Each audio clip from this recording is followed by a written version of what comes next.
Chitty chitty bang bang indeed. Look at that fight. How you feeling after that performance? Good. I feel great. I feel real good, man. I felt comfortable, relaxed in there.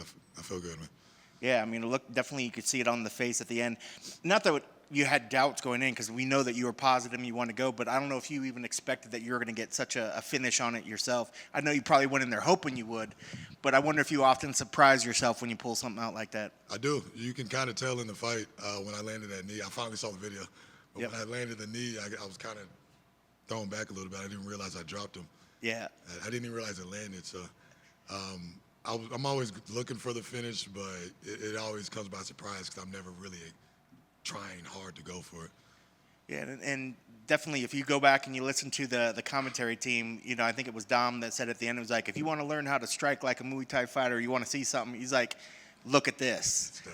So what do you think about that when you hear guys that are actually giving you, because I know it's important for you, it's important for your brother, what you guys are doing, but this is kind of your guys' thing, and then to hear that your peers say that, that's got to feel good. It's dope.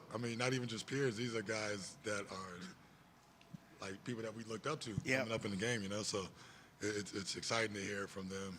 It's dope. It's a blessing, man. And just to be able to display our Muay Thai in the MMA world, because it's not easy for strikers like us to actually do something in MMA. So it feels great. Like I'm glad to be able to represent for us.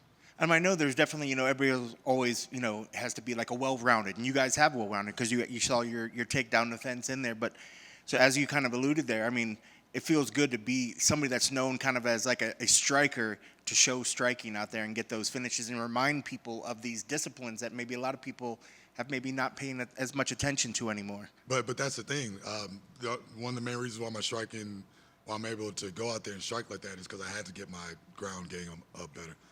I had to work on my jiu-jitsu a lot to even feel confident to even throw kicks. Yep. Usually in the past, it would be like, don't throw kicks as you might get taken down. Now my coaches are like, do what you want. Just be aware of this, be aware of that and stuff. So it gives me a lot more confidence to do stuff knowing that my coaches are confident in my game too.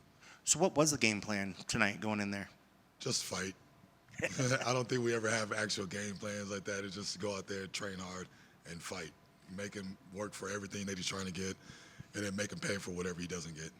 I can't remember, because we might have been in one interview. Did you call somebody out at the end, or you just wanted somebody in the top rank? 15. Yeah, I don't really know any names. Yeah. So anybody ranked in the top 15, I'm down to fight them. Yeah. Does this run feel better than ever before, coming in here and putting on these performances? It's got to feel good and just reinvigorated to what you've been doing. It does. It feels great. It actually feels like there's a real future in this weight class. Yeah. At 85, it was like I felt good, but there was times where people were so big. It's like, damn, how long is this gonna last? And so at 70 now, I feel like I'm where I belong, and I feel like I'm just as strong or stronger than these guys. I feel like I'm just as fast or faster than these guys, and so it's all coming together now. And this run is just making a difference with my confidence and how I do things. I was going to say, definitely the speed's translating quite a bit. Your hands got to be feeling pretty sharp, especially coming down a little bit. You seem quicker than ever, so, definitely the work's showing off out there. Obviously you showed the striking tonight, but I guess, do you want to go out there in one of these next ones and show some of ground game? You think we're going to see a submission in one of the next ones? I'd love to get a submission, man. And I don't have to punch and kick people and hurt myself. I'd love to go out there and get a quick guillotine in the first round, you know what I mean? Yeah. But I just got to keep working. I got to keep getting better at that. I got to keep getting more confident with my actual ground. And we'll see in the future. And I think I saw you, the knees or legs kind of banged up when you came in. I thought I saw you maybe limping. Is that just from throwing some heavy kicks? Maybe he landed a kick at some point, but it's nothing crazy. Awesome. Well, so you right back into the gym on Tuesday, or you're going to give yourself a little bit of time to kind of bask in this win, or when are we going to see you back in here again, you think? I'll probably take a week off, but I won't be too far from the gym. All right. Well, you deserve it. Congrats on the victory. Chidi, we saw you kind of utilize those 12-6 elbows. Was that anything you practiced specifically, or is that just kind of in the moment? Nah, it just happened in the moment. I'm elbowing. I'm like, oh, yeah, these are legal. I get away with this now. Right. This is your second fight in Vegas in a row. How do you like fighting here? I love it. It felt like I was going to a sparring match, I woke up in my own bed. I trained. We did our shakeout at my jiu-jitsu gym. You know what I mean? Like everything felt like it was just a regular day. So Yeah, I'd love fighting in Vegas. Awesome. There's been a lot of finishes tonight, but what would you do with that 50K if you got it? I hadn't even thought about it, man. Probably go buy a house or something. I'm so worried about the whole weight miss thing, and I don't know how that's gonna affect it. So. Yeah, you said in the post-fight interview, you said you could have brought it off if you wanted to. That was the goal. The goal was to go talk to the doctor real quick, check in, and then go in the room and start cutting the weight. We talked to the doctor, and she was like, "Oh no, his blood pressure went. Something happened." And she was like, "No, he can't cut anymore." Damn. And so I'm like, "Fuck!" And that was just the end of it. Yeah. And I don't really know how it works. I'm not trying to argue with the doctor, so I'm just kind of sitting there devastated. Right. Had to deal with it. Well, worked out anyways. Congrats, man. Appreciate you. I meant to ask, so you wanted to keep cutting, but they checked your blood pressure and it was too high, so they didn't want to let you keep cutting anymore? Yeah, they were checking the vitals and all that, and I guess when I stood up and they checked it, they said that something spiked.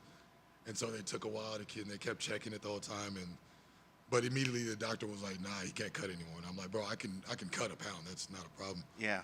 But it is what it is. Like, I just got to do better next time. Could you think of what maybe caused, like, to come in a little bit heavier? Was there anything that just changed, or just one of those things? When I got the fight, we were about 6 weeks out. Yeah. And I'm a big welterweight, so Yeah. I needed I could have done it.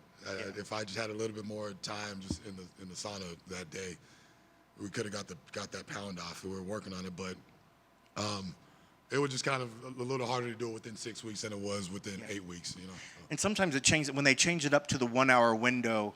I think that kind of threw some fighters off too. Even though if you weigh in, they were supposed to give you that second hour, but they didn't give you the second hour. Yeah, that was the whole goal. Yeah. When we left the PI, we were like, okay, just get there and check in with the doctor, and then you just continue to cut in the room. And we're like, all right, cool. Yeah. That's unfortunate. Yeah. Because you look good on the scale, but I mean, when you look at you guys, I don't see where you guys find the extra pounds to come off. But it was there, man. It was there. I would have shaved my head off. It would have done something. Well, thanks again. We look forward to seeing you here again soon. Yes.